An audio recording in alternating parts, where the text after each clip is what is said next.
Gege Akutami, pour décrire le roi des fléaux, a utilisé la fameuse citation « Sur terre comme au ciel, lui seul mérite d'être honoré ».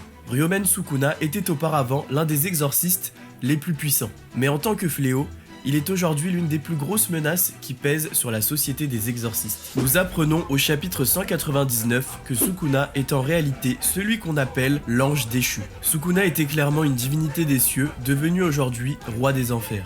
Dans cette vidéo, nous allons nous intéresser à la réelle puissance du roi des fléaux, de l'ange déchu, Ryomen Sukuna. Salut la team, j'espère que vous allez bien. On se retrouve aujourd'hui pour une nouvelle vidéo à propos de Jujutsu Kaisen. Ça fait plaisir de vous retrouver, il n'y a pas eu de vidéo la semaine dernière, mais c'est parce que je prépare petit à petit la reprise des cours. Je vous avais dit que je faisais une césure dans mes cours, mais c'est bientôt la reprise, du coup je commence à m'organiser. J'aimerais vraiment réussir à garder le même rythme de publication, et si j'ai la motivation, c'est grâce à vous la team. Je voulais vous remercier parce que la commu grandit énormément ces dernières semaines, et ça fait trop plaisir. Je me dis que je n'ai pas fait une césure pour rien. On approche des 20 000 abonnés, ce qui est vraiment fou, et je pense bientôt organiser un concours très stylé pour vous remercier d'être toujours présent. Du coup, je vous invite à me rejoindre sur Instagram et Twitter pour ne pas louper le concours, je mettrai les liens en commentaire. Bon, j'arrête de raconter ma life et intéressons-nous au roi des fléaux qui est le sujet de la vidéo d'aujourd'hui. Les derniers chapitres de Jujutsu Kaisen ont vraiment été monstrueux. La hype concernant la traque mortelle ne fait que monter et je pense que cet arc va décidément détrôner Shibuya. Dans le chapitre 199, nous apprenons que Sukuna est également appelé l'ange déchu. En effet, l'ange, un exorciste millénaire, explique à Yuji et Megumi que s'ils veulent libérer Gojo, ils doivent l'aider à tuer celui qu'on appelle l'ange déchu. Seulement, cet ange déchu n'est autre que le roi des fléaux lui-même, Ryomen Sukuna. Donc en gros, pour sauver Gojo, il faudrait tuer Yuji. C'est quoi ces révélations? Il faut rappeler qu'en 2019, Akutami avait déclaré qu'il n'a pas décidé de la fin exacte du manga, mais qu'il est sûr d'une chose. Soit un des personnages principaux, Gojo, Yuji, Megumi ou Nobara, mourra, ou alors un d'entre eux survivra et tous les autres mourront. Moi je vous dis, on va bien pleurer à la fin du manga.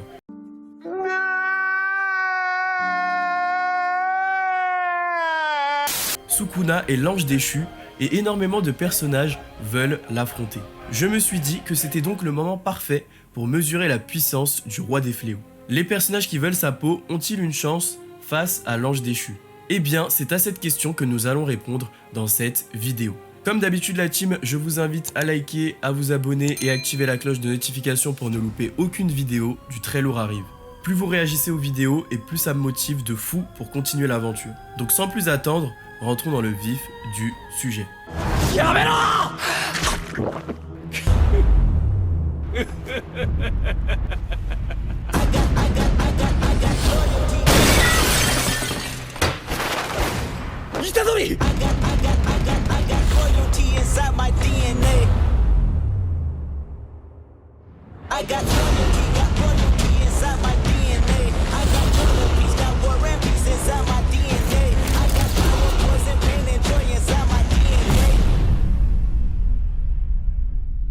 Lors de l'épisode 2, Gojo Satoru, le plus fort des exorcistes, annonce qu'il pourrait vaincre Sukuna au maximum de ses capacités. Est-ce que Gojo Satoru surestime sa force face au roi des fléaux? Vous me direz ce que vous en pensez à la fin de cette vidéo. Avec cette vidéo et celle que j'ai déjà fait sur Gojo, vous aurez toutes les clés en main pour forger votre opinion concernant qui gagnerait. Sukuna est le synonyme d'un cataclysme. Dans le fanbook, Akutami explique que même lorsqu'il était humain, Sukuna était considéré comme une catastrophe naturelle. Akutami ajoute que Sukuna, de son vivant, était beaucoup plus redoutable que Gojo Satoru.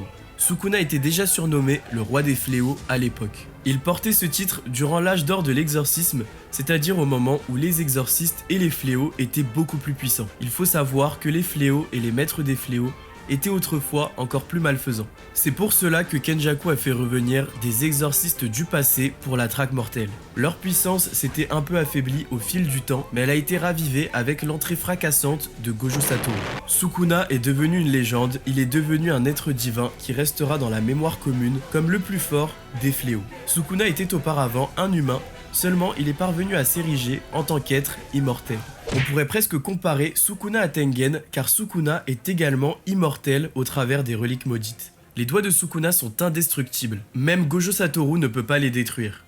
Sukuna aurait compris l'énergie occulte à tel point qu'il a réussi à s'ériger en tant qu'être suprême et transcendant. Dans ma vidéo sur Yuji, je parlais de la révélation qu'expérimentent les personnages afin de comprendre le cœur de l'énergie occulte et libérer leur vrai potentiel. Eh bien, la révélation de Sukuna a sans doute été la plus impressionnante, car d'un simple être humain, il a compris l'énergie occulte à tel point qu'il a pu s'ériger en tant qu'être transcendant. Même les exorcistes extrêmement puissants de l'âge d'or de l'exorcisme n'ont pu le tuer complètement, car ses doigts sont restés indestructibles. Sukuna est si puissant qu'un seul de ses doigts, c'est-à-dire à peu près 1/20 de sa force, est considéré comme un objet maudit de rang S extrêmement puissant. C'est fou de se dire ça quand même, vous trouvez pas? Sukuna peut rester en vie tant qu'un de ses doigts est toujours présent.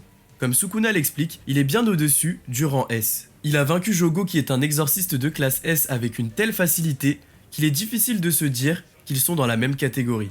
Visiblement, Sukuna transcende et rend impertinent le classement de la société d'exorcistes.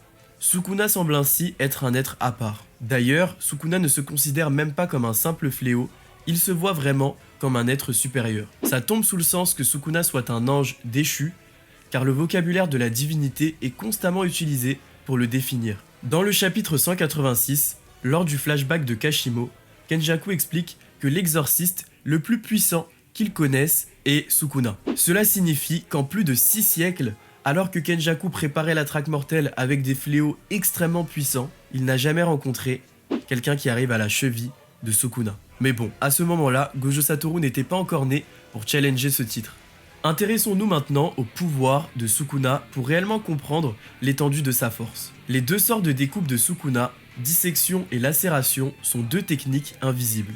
On voit Sukuna utiliser cette technique dans la saison 1 face au fléau de classe S. Dissection est l'attaque tranchante commune de Sukuna. Et lacération est une attaque dont la puissance varie en fonction de l'énergie occulte et de la résistance de la cible, de façon à la terrasser d'un seul coup. Ainsi, la technique offensive de Sukuna semble absolue. La vitesse de cette attaque est également extrêmement importante. Le général Makora, l'un des familiers les plus puissants de la technique des 10 ombres du clan Zenin, n'a rien pu faire face à la vivacité des deux sorts tranchants de Sukuna. Or, le général Makora est vraiment décrit comme un familier surpuissant. Megumi explique qu'aucun utilisateur de la technique des 10 ombres n'a jamais pu l'exorciser. Makora a un pouvoir de régénération extrêmement rapide, le plus rapide du manga, qui devrait l'empêcher de subir des dégâts. Seulement, les deux sorts tranchants de Sukuna étaient si rapides qu'il n'a pas pu se régénérer. Rappelez-vous, Akutami explique que le sort d'inversion d'Akari est plus rapide que l'extension du territoire de Maito qu'il pouvait déclencher en 0,2 secondes. Cela signifie que Sukuna surpasse en vitesse ces deux personnages avec son attaque tranchante. Cela laisse simplement imaginer la vitesse de cette attaque. La technique de Sukuna est littéralement une avalanche de coups d'épée que l'ennemi ne peut ni voir ni esquiver. Dites-vous qu'à ce moment-là, Sukuna n'était même pas au maximum de ses capacités. Et si cela ne suffisait pas, parlons un peu de l'extension du territoire de Sukuna. Au chapitre 119, on apprend que l'extension de Sukuna fonctionne différemment des autres extensions que nous avons pu voir. Sukuna n'utilise pas une barrière, mais il impose son territoire dans le monde réel. Ce n'est pas un artiste qui peint sur une toile, mais c'est un artiste qui peint un chef-d'œuvre dans le vide directement. Akutami précise que cette technique est une technique divine. Sukuna impose sa réalité dans le monde réel. Il peint directement dans le vide. Cette image est très parlante et permet de se rendre compte de l'étendue de la force de Sukuna. Le domaine de Sukuna est extrêmement dangereux pour tous ceux qui y sont exposés. Si vous pensiez que l'extension de Gojo de 0,2 secondes était extrêmement dangereuse pour les humains exposés, parlons seulement des victimes du domaine de Sukuna. Sukuna à lui seul a tué plus de 3000 personnes en quelques minutes durant l'arc Shibuya. Sukuna a littéralement détruit toute la zone, on dirait l'effet d'une bombe nucléaire. Le signe pour l'extension du territoire de Sukuna correspond à un signe utilisé par Yama issu de la mythologie hindoue. Il est le roi des enfers et juge l'âme des damnés. C'est assez intéressant car Yama est également connu pour avoir été un humain avant de devenir le roi des enfers. Le parallèle avec Sukuna est plutôt évident. Bon, pour revenir aux techniques de Sukuna, elle ne s'arrête pas là car Sukuna maîtrise également un sort de manipulation du feu. Durant l'arc Shibuya, Sukuna a vaincu Jogo en utilisant une sorte de flèche enflammée extrêmement puissante. Il semblerait que le roi des fléaux possède plusieurs techniques occultes. Sukuna a littéralement utilisé la spécialité de Jogo pour le vaincre, montrant ainsi sa suprématie à tous les niveaux. Jogo est pourtant un volcan et Sukuna a réussi à le cramer. Dites-vous qu'on ne connaît même pas encore l'intégralité des techniques de Sukuna. Personnellement, je pense que tout le monde se méprend sur la réelle puissance du roi des fléaux. Rappelez-vous, Jogo était censé être l'équivalent de 8 à 9 doigts de Sukuna en termes de force. Lors de l'arc Shibuya, Sukuna possédait 15 doigts et par conséquent, si on fait un petit calcul, Jogo aurait dû être l'équivalent de 60% de la force de Sukuna. Seulement, Sukuna l'a vaincu avec une facilité déconcertante. Il semblerait que pour mesurer la force de Sukuna, la plupart des personnages considèrent la force d'un doigt et la multiplient par 20. Seulement il apparaît que plus Sukuna récupère des doigts, plus sa puissance est décuplée, mais pas du tout à la proportionnelle. Peut-être que lors de l'épisode 2, Gojo Satoru a fait le même calcul, supposant que pour mesurer le niveau du Sukuna possédant 20 doigts, il suffisait qu'il multiplie la force du Sukuna qu'il a combattu par 20. Mais ce calcul est bien entendu trompeur et c'est pour cette raison que Gojo sous-estime Sukuna très certainement. Jogo lui-même, lorsqu'il combat Sukuna, est surpris que l'écart de puissance entre eux soit si grand. Cela prouve bien cette idée, la force de Sukuna est multipliée par beaucoup plus que 15 lorsqu'il mange 15 doigts. Ce n'est pas du tout à la proportionnelle. Au-delà, Sukuna est un personnage très fort au combat. Il est extrêmement rapide.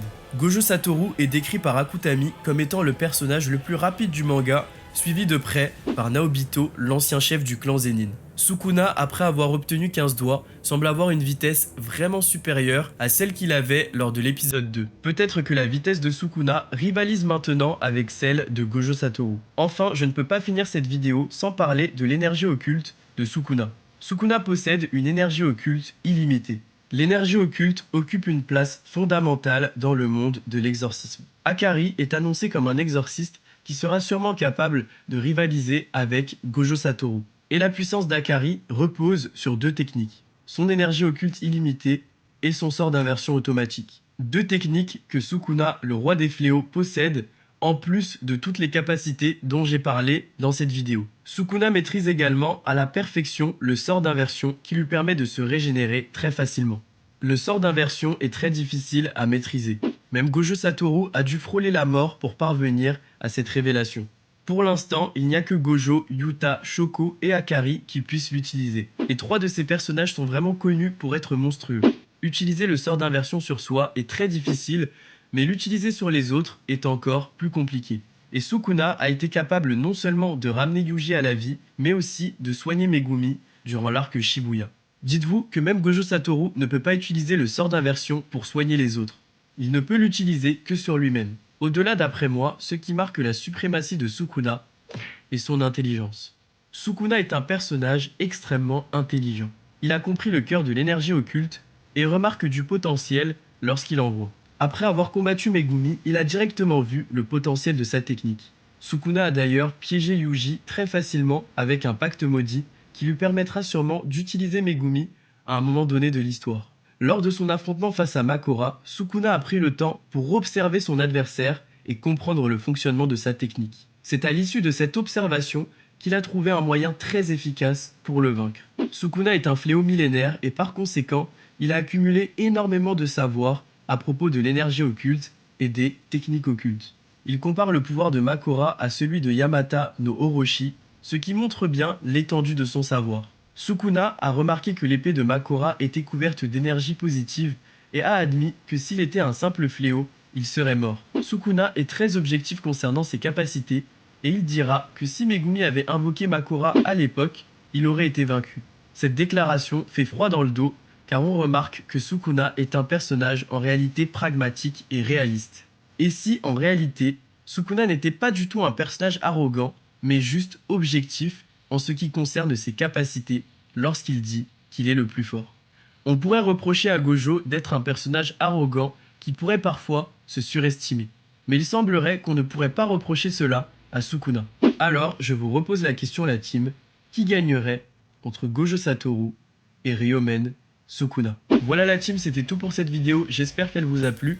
Dites-moi en commentaire ce que vous en avez pensé. Je vous prépare une vidéo théorie sur les pouvoirs de Sukuna qui reste malgré tout très énigmatique. Je pense que je vais faire quelques vidéos Chainsaw Man également parce que j'ai vraiment envie d'en parler avec l'anime qui démarre. En tout cas, merci à vous la team, n'oubliez pas de me rejoindre sur Twitter et sur Insta pour avoir toujours des informations sur les sorties de vidéos. Merci à vous et je vous dis à très vite.